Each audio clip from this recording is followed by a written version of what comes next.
Hello everybody, welcome to the County Seat. I'm your host Chad Booth. For the next couple of weeks we're going to have a very special County Seat program where we're going to do one-on-one conversations with each of the 4 Republican candidates for the office of governor for the primaries to be held on June 30th. We decided we would go through the people running for office in alphabetical order, so that puts us in a conversation with the Lieutenant Governor Spencer Cox as the very first guest. Lieutenant Governor, thank you for taking the time to join us. Thank you, Chad. It's great. It's always great to be with you. It's good to be back on the show. Thank you. We have 4 general topics that are all questions that have been generated from counties, and they wanted these covered.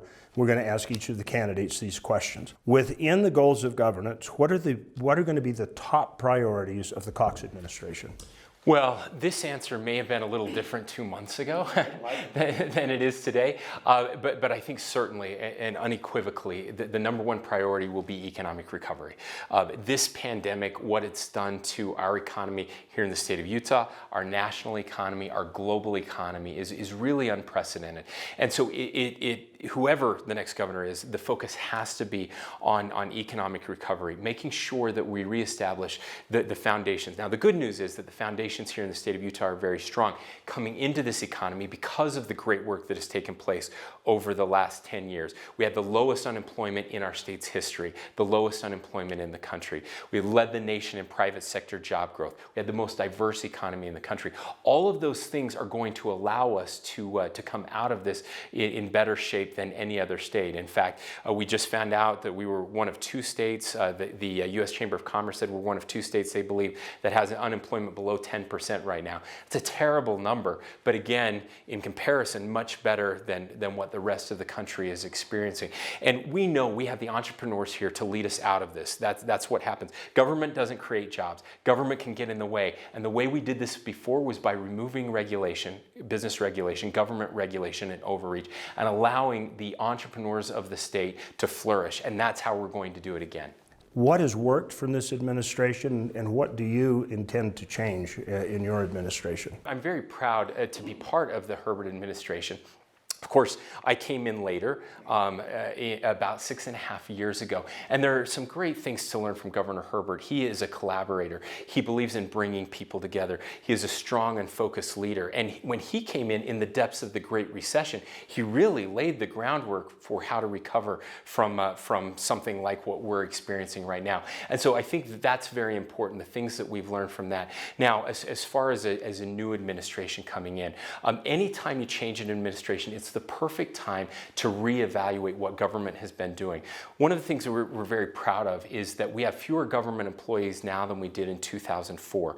In fact, 10 years ago, we had one state government employee for every 125 Utahns. Now it's 1 for every 155 Utahns, which has saved $2 billion for the state of Utah. My administration coming in, we will reevaluate everything. It's a chance to look at what's working, what hasn't been working. Government, the tendency of government is to grow. Things that we did 20 years ago maybe made sense that don't make sense now, and we have an opportunity to reevaluate and eliminate those things that aren't necessary. I'd like to turn my attention to energy. It is one of the key components of the state of Utah, and there's been a real tussle. The Uinta Basin is feeling like they're being a little bit left behind because the Kem Gardner study just said, well, you guys need to find something else to do, and they believe that fossil fuels and coal still plays an important part for decades to come. What are your thoughts on that? Well, they're right. They're absolutely right. Coal and fossil fuels are going to play a huge role in the decades to come. Look, we are an all of the above state, and I support renewable energy. I support what's happening in the wind and solar industries, but at the same time, it's those energy fields in the basin. I come from coal country. That's how we built this state. It's the cheap energy that has given us the economic boost that we needed in the early days to provide us with what we have now, and that's going to be the bridge to the future, and we're still a long ways away from that. We must invest in the infrastructure that's necessary, like the rail program project out in the Uinta Basin. Again, coal isn't going anywhere. In fact, coal is expanding right now in the state of Utah. I was at the mines just a few months ago before all of this shut down in Emery County and Carbon counties, talking with about the expansion that's happening there. It's still a critical piece of Utah's economy and our nation's economy, and we can't forget them or leave them behind. How does Utah's energy resource stack up to the nation's? Well, we're very fortunate to live where we live. Again, to have an abundance of natural carbon-based fuels, as well as a natural abundance of solar, which is growing here in the state. We have wind projects here in the state. We have geothermal projects here in the state.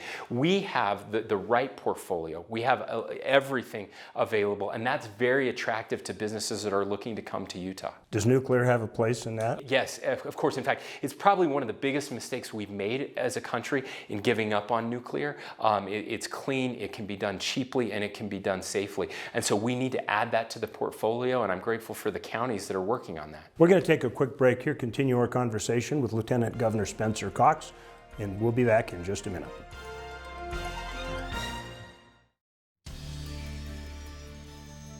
Welcome back to the county seat. We are talking with Lieutenant Governor Spencer Cox, and our time today has shifted from energy, and we're now going to go to the topic of the economy. What is the biggest challenge in the economy going forward? 2 months ago, we wouldn't have been talking about this virus and what's happened there. What we would be talking about, and I think it's just as important now as it was in times before, and that is on workforce. Making sure that we have the workforce for the jobs of today and the jobs of tomorrow. And that impacts both urban Utah and rural Utah. One of the biggest problems we had before this pandemic was that we couldn't find their employers that couldn't find employees for the jobs that were available on the Wasatch Front. Conversely, we had people off the Wasatch Front that needed these jobs. We have a real opportunity moving forward to make those connections happen, to make sure that we are at the college level, at the high school level, and then again, those people who are relearning, people who have maybe lost their jobs and are looking for a new opportunity to retool. We have to change the way that we look at education. We've separated work from education for far too long. It used to be that education was the thing you did for the first 20 years of your life, and then work was what you did afterwards. That's no longer the case. We have to bring those two things back together. We have to make education cheaper, we have to make it more accessible, and we have to allow our workforce to train for the jobs that are available now. The economy is changing far too quickly for the education model of the last 100 years. How do we go about equalizing the work portfolios? Is this a physical on location thing? Is this an online thing? How do we make this all work? Yeah, so there's a couple things, but if there is a silver lining coming out of this, and one of the things I'm really looking forward to out of this pandemic, it is that we have learned that you can do things remotely better now than people probably thought before. This is something I've been screaming from the rooftops for a long time. In fact, a year ago, the governor gave me an opportunity to run an experiment with 130 employees here in the state where they worked from home for 3 to 5 days a week. The 6 months were phenomenal. Not only did we take cars off the road, which is good for the air pollution and traffic, not only were they happier, their mental health rates were higher than their colleagues, but their productivity went up 22%, which is going to save taxpayers hundreds of millions of dollars. We won't have to build nearly as many buildings. But the most important part was, now if you grew up in Scipio and you have a job for the state, you can take that job with you and move back to Scipio. Or if you live in Delta or Fillmore, wherever you live, you can now apply for those jobs on the Wasatch Front. That's going to change the way we do things as a state. It's going to bridge that gap in important ways. And now the private sector is figuring out, hey, we don't have to go to a cubicle every day for every job. There are better ways to do that. It's better for our employees, it's better for the future workforce, and it's better for rural Utah. Let's shift our attention to land and water. This is a big issue for the state. Pick either one.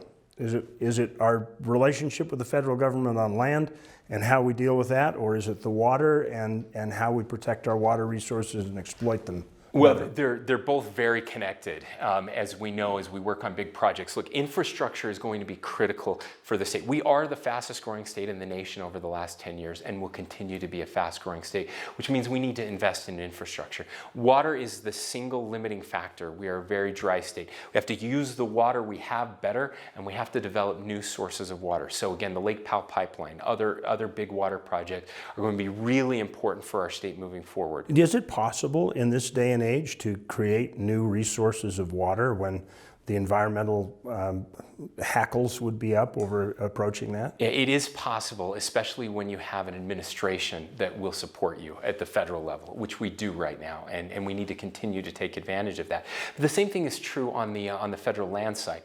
Look, we make better decisions at the local level. That's really important to me, especially at the county level. As a former county commissioner, as a former mayor, I understand that. We know how lands impact us. My farm is right up next to the Forest Service land. My uncle still runs sheep on Forest Service and BLM land. We've seen firsthand the mismanagement at the federal level. We have to have more influence at the state level and at the local level when it comes to management of lands, and we have an administration that is open to that. Would your administration be willing to roll up their sleeves and stand side by side with counties that are trying to take on some of these issues? Absolutely. In fact, it's one of the reasons I'm running. This is something that I know firsthand as a county commissioner. I was one of those that had my sleeves rolled up, and we have to have a united front on all of these issues moving forward. We will continue our conversation. If you want to find out more about what Lieutenant Governor Cox thinks as he approaches the office of governor, go online for it. We're going to take a commercial break, and we will come back with our next interview here on the county seat. We'll be right back.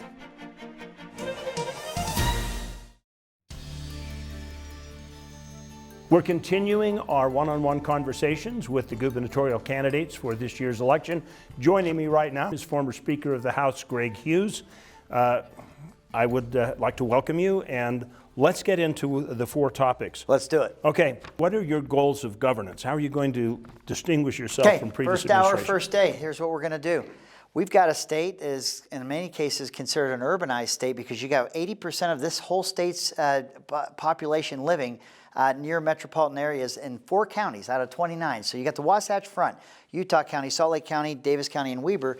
80% of Utah's population lives in those 4 counties. Have you noticed the congestion failure? Have you noticed the scarcity of housing where there's more demand than there is supply? The cost of living is going up, the quality of life is going down. At the same time, you have minimally 22 counties that have never seen a day of prosperity and whose communities are shrinking. So in order to get the Wasatch Front to not keep growing as much, let's see those communities throughout the state of Utah grow and prosper by bringing infrastructure investment from the state.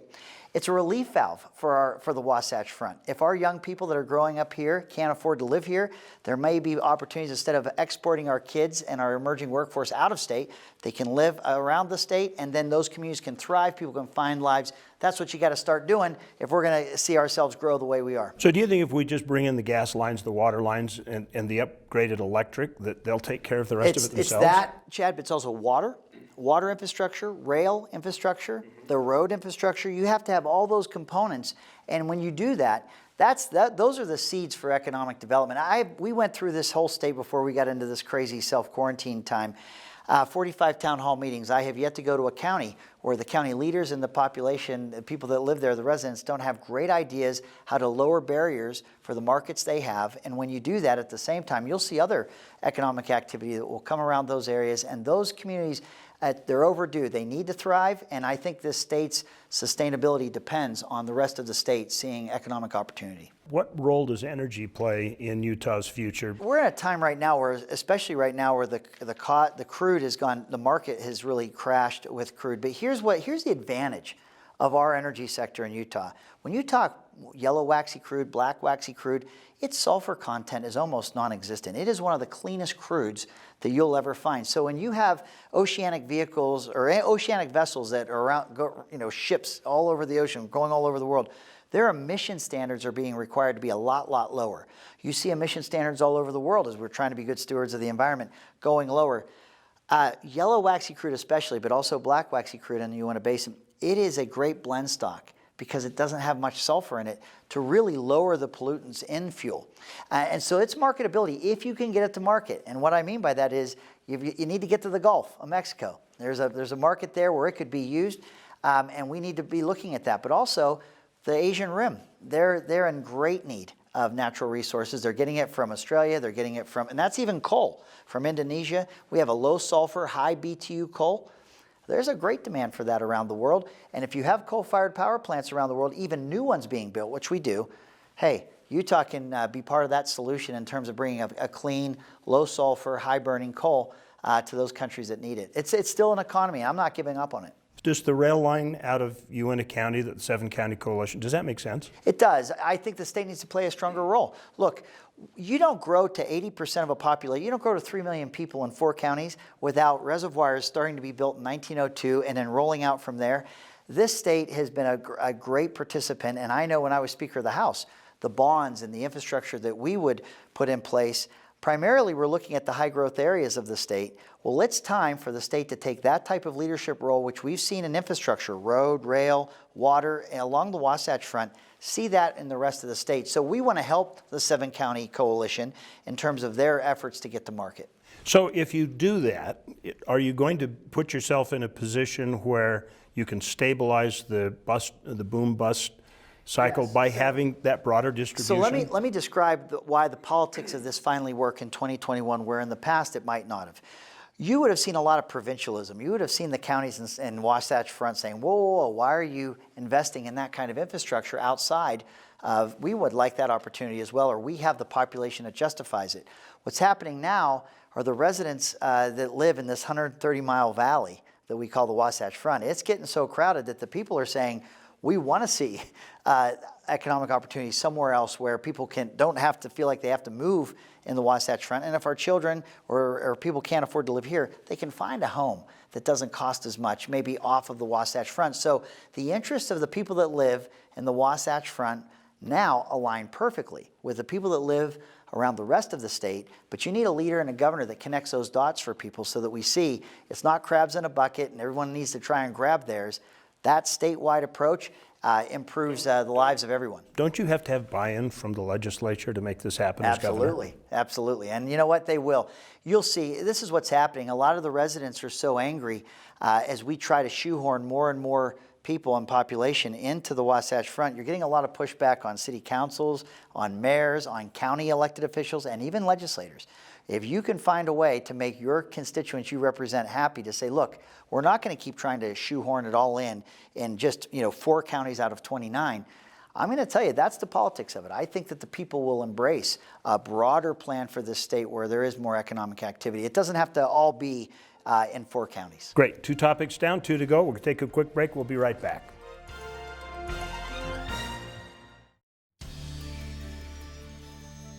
Welcome back to the county seat, our conversation with former Speaker of the Utah State House, Greg Hughes. We've got a couple of topics left to go on the rundown. One, the economy. How do we fix the economy? I mean, it's taken a beating. It has. It's what is sobering and almost staggering to consider is that if you looked at this economy in Utah in the beginning of March, in the first week of March, and you see where it is here in the month of May, the fiscal analysts in the legislature are at least saying it could take 2 to 4 years to get back to where we were just 8 weeks ago. That is hard to bear. There are jobs that are not waiting for people that were sent home. There are businesses, particularly small businesses, that will never open their doors again after being forced to be shut in what was a very strong economy. That is hard. And as governor, the short-term play is we have got to get our businesses back. The federal government can't print enough money to replace an economy. And we aren't socialists. We're not into collectivism. I know that the presidential Democrat debates look like that, but I'm going to tell you that you need an economy. And in a time where we have this virus, it is a new world we live in where we have to take careful precautions. Business owners want their employees to be safe. We want patrons. They would want patrons to be safe. Interests align to do this the right way, but you cannot do it without an economy. And so what the next governor has to do, 2021 going forward, how do we make sure that we're getting these businesses back to where they were just not that long ago? How do we make sure we get those kick-started? And then the longer-term play, which isn't actually that long, is what I call this inland port system. When I talk about infrastructure throughout the state, we know that we want to have more manufacturing. We want to produce more of what we need in the United States because we've seen how how international events can interrupt the supply chain. Well, if you have a state like ours with the kind of rail coming from every West Coast port into the state of Utah, and with the roads that we have, I-15, I-80, Interstate 70, we could have a system of U.S. custom bonded ports throughout this state, multiple locations. In a Hughes administration, in 24 months, we would have the first of a system of inland ports operable. I checked with Jack Hedge, who runs the Inland Port Authority. It's a bill that I worked very hard on in my last session as Speaker. We'd been circling it since 1978, the concept of inland ports in Utah. I said it could be hard, but it can't be impossible. And he said we could do it. So do you consider that to be one of the biggest assets that comes to your administration? Without a doubt, without a doubt. When you understand that ports, whether they be coastal or inland, because they exist all over the world, east of the Rockies they exist. It's a logistics solution. Imagine if you have a coast and you have coastal ports. You have bottlenecks in those ports because it's busy, imports and exports. You have ships that float out in that ocean waiting, container ships waiting for their turn to get in. That isn't efficient. So rail lines from those coastal ports come to what's called inland ports. Again, off of every major port in the world, you see these inland ports.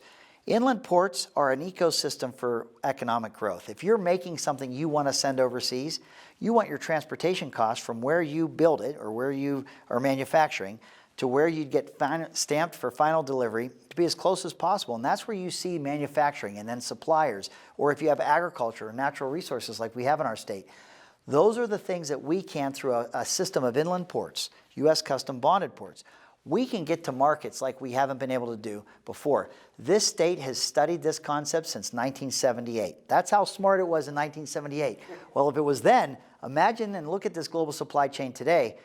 I worked hard on this bill, took a lot of flack for it, but it is one of the greatest opportunities that we have as a state because no other state has every rail line from every West Coast port coming into the state of Utah. We can thank the Intercontinental Railroad for that, but we have it, no other state does. We should be taking greater advantage of it. Okay, very quickly, because we only got a few seconds left. Okay. One sentence on land and water. What is the biggest priority with public lands and water resources? We got a state local management plan that looks to our counties and local officials to help manage it. We passed it when I was in the legislature with Representative Stratton. We got to go all in on that local plan. It's a state management plan, but with local leaders, and then we push that out and show this current administration that Utah knows what it's doing. We'll continue this conversation on the flip side on social media. Thank you, Speaker Hughes, for taking the time to join us today. We will continue our coverage of the gubernatorial debates or one-on-ones next week on the county seat. Find out more online. We'll continue this conversation there.